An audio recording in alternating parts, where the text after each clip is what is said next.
আমাদের কাছে আলেম ওলামাদের কাছে তেমন পরিচিত না হলেও সাধারণ মানুষের কাছে অত্যন্ত পরিচিত র্যাপার আলী হাসান নাম তার। আমি তার যেই জায়গাটা বলতে চাই সেই জায়গাটা হচ্ছে এই, সে নেক্সাস টেলিভিশনের একটা ইন্টারভিউতে এসে সেই ইন্টারভিউতে সে পরিষ্কারভাবে বলেছে যে গান বাজনা এটা হারাম, এটা আমি জানি। কারণ যত যাই হোক গান বাজনার টাকা হারাম, যেটার হারাম হারামই। আমার অটোর বিজনেসের টাকা আমার হালাল, আমি ওই টাকা আমার বাজার সদাই করি। আর মিডিয়ার জগতের টাকা দিয়ে আমি ধরেন বিল্ডিং খিচি, তিনতলা বানাইতেছি। আমরা অনেক সময় মানুষের ভালো দিকগুলোর প্রশংসা করতে জানি না। আমাদের দেশের খুব অল্প সময়, একেবারে রাতারাতি বলতে গেলে, একজন র্যাপার তার গানের মধ্যে দেশের বাস্তবতা ফুটিয়ে তোলার কারণে খুব বেশি ফেমাস হয়ে যায় একেবারে রাতারাতি। আমাদের কাছে আলেম ওলামাদের কাছে তেমন পরিচিত না হলেও সাধারণ মানুষের কাছে অত্যন্ত পরিচিত র্যাপার আলী হাসান নাম তার। র্যাপার আলী হাসান অত্যন্ত সুপ্রসিদ্ধ একজন র্যাপার এবং সে খুব বেশি গুছানো কথা না হলেও এই কথায় বাস্তবতা কিন্তু চমৎকারভাবে ফুটিয়ে তোলে। যদিও অনেক জায়গায় অনেক অসঙ্গতি আছে অথবা একেবারে বাচ্চা কাচ্চা একসাথে বসে শোনার মতো হয় না, তারপরেও তার যে সমাজের বাস্তবতার চিত্রগুলো যেভাবে তুলে ধরেছে, বাস্তব চিত্রগুলো ফুটিয়ে তুলেছে, এই বিষয়টা প্রথমেই অনেকে তার প্রশংসা করেছে। আমি তার যেই জায়গাটা বলতে চাই সেই জায়গাটা হচ্ছে এই, সে নেক্সাস টেলিভিশনের একটা ইন্টারভিউতে এসে সেই ইন্টারভিউতে সে পরিষ্কারভাবে বলেছে যে গান বাজনা এটা হারাম, এটা আমি জানি। তো যিনি আরজে কিবরিয়া, আমার অত্যন্ত মহব্বতের মানুষ, তিনিও আমাকে খুব ভালোবাসেন। তো আরজে কিবরিয়া ভাই তিনি প্রশ্ন করলেন যে গান বাজনা হারাম, এবং সে একেবারে স্বতঃস্ফূর্ত বলছে যে হ্যাঁ এটা হারাম, এটা আমি অন্যান্য কোনো গায়কের মতো বলবো না যে গান বাজনা হালাল। এটা হারাম, হারাম তো হারামি, এটা স্পষ্ট, হারাম তো হারামি। সে হয়তো জানে না সে যে কথাটা বলছে কত দামি কথা বলছে। হারাম তো হারামি, হারাম স্পষ্ট। আপনি তার শব্দ চয়নগুলো লক্ষ্য করবেন, এটা হাদিসের শব্দ চয়ন। রাসূলুল্লাহ সাল্লাল্লাহু আলাইহি সাল্লাম হাদিসের মধ্যে বলেছেন, সহিহ বুখারীতে হাদিস আসছে, সহিহ মুসলিমে হাদিস আসছে, আল লুলুল মারজান ফি মাত্তাফাকা আলাইহি শাইখানের মধ্যে একই হাদিস আসছে, আল হালালু বাইয়িন ওয়াল হারামু বাইয়িন ওয়া উমুরুহা মুশতাবিহাত আও মুতাশাবিহাত। আল হালালু বাইয়িন ওয়াল হারামু বাইয়িন। হালাল সুস্পষ্ট, আবার হারামটাও সুস্পষ্ট। তো সে সেই কথাই বলছে যে হারামটা একেবারে স্পষ্ট, গান বাজনা হারাম, এটা কোনোভাবে আমি এটাকে হালাল মনে করি না। তো আরজে কিবরিয়া উনি প্রশ্ন করার আগেই সে নিজে উত্তর দিচ্ছে, যেহেতু এটা হারাম, এই টাকা দিয়ে আমি বাজারঘাট করি না, আমি বাজার করি আমার হালাল উপার্জন দিয়ে।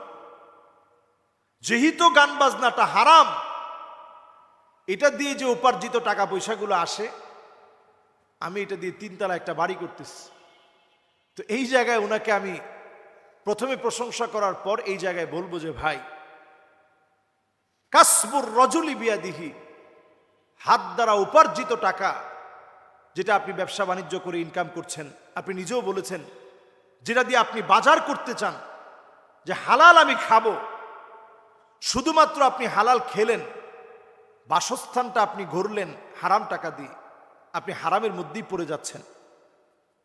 এরপরে প্রশংসা করব ওই জায়গায় তিনি বলেছেন যে বেশি দিন আমি এই গান বাজনার মতো হারাম কাজ করতে চাই না, আর কয়েকটা সমাজের অসঙ্গতি নিয়ে আমার লেখা কিছু কাজ আছে, এগুলো করেই আমি ছেড়ে দিব। কারণ আমার স্ত্রী মাদ্রাসায় পড়ুয়া, আমার আব্বাও দিন মেনটেন করে, দিন মেনে চলে, নামাজি মানুষ, আমাকে প্রতিনিয়ত এগুলো বলে যে তুমি এগুলো ছেড়ে দাও। আমি এই প্রথম একজন গায়ককে দেখলাম যে গায়ক অকপটে স্বীকার করছে যে এটা হারাম। বাংলাদেশের অনেক নায়ক আছে, গায়ক আছে, দেখবেন আপনি সাক্ষাৎকার নিতে গেলে সে বলবে আমি তাহাজ্জুদে কখনো কাজা করি না। উনি তাহাজ্জুদ পড়েন। যদি প্রশ্ন করা হয় আপনি তাহাজ্জুদ পড়েন, আপনার কর্মকাণ্ডের সাথে তাহাজ্জুদ তো বেমানান হয়ে যাচ্ছে। তিনি বলবে এটা হচ্ছে আমার পেশা আর ওইটা হচ্ছে আমার নেশা, ইবাদত বন্দিগি, ওটা আমার নেশা, আখিরাতের জন্য আমি করছি।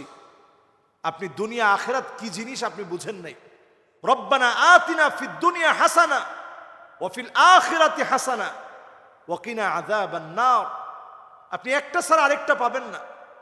দুনিয়ার কল্যাণের পরে আখিরাতের কল্যাণ আসবে। আপনি দুনিয়ার কল্যাণ যদি না পান, আখিরাতের কল্যাণ কেমন করে আশা করবেন?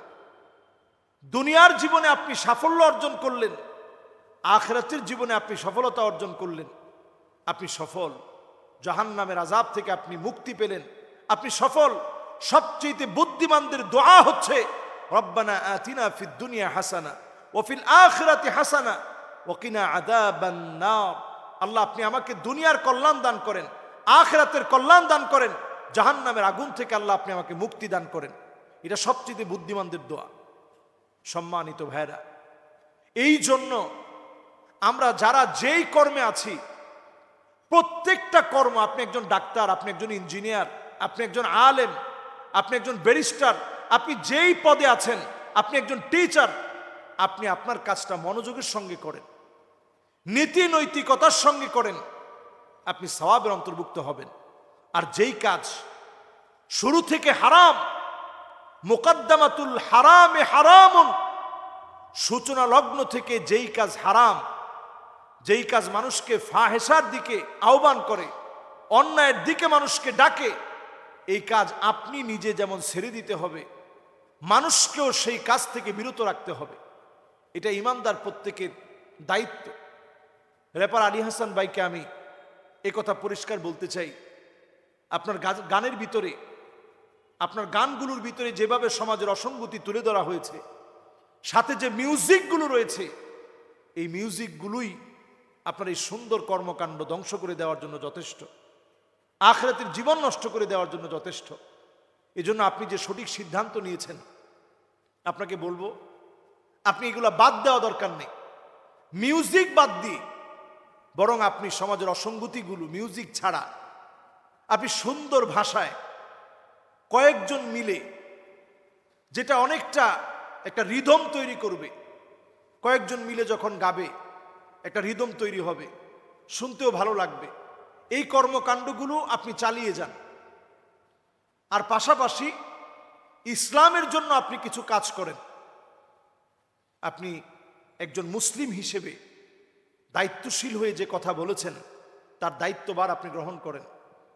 আল্লাহ রাব্বুল আলামিনের কাছে আমার এই ভাইয়ের জন্য দোয়া করি, আল্লাহ রাব্বুল আলামিন উনার মধ্য দিয়ে আমাদের দেশের অনেক গায়ক আছে যারা ভালো ভালো কথা বলে, সুন্দর কথাগুলো বলে, তাদের ভিতরে আল্লাহ তাআলা এই চিন্তার উদ্রেক আল্লাহ রাব্বুল আলামিন তাদেরকেও দান করুক, তাদের চিন্তা চেতনার ভিতরে এই পরিবর্তন চলে আসুক, তারাও দিনের দিকে চলে আসুক। আল্লাহ তাআলা তৌফিক দান করুক।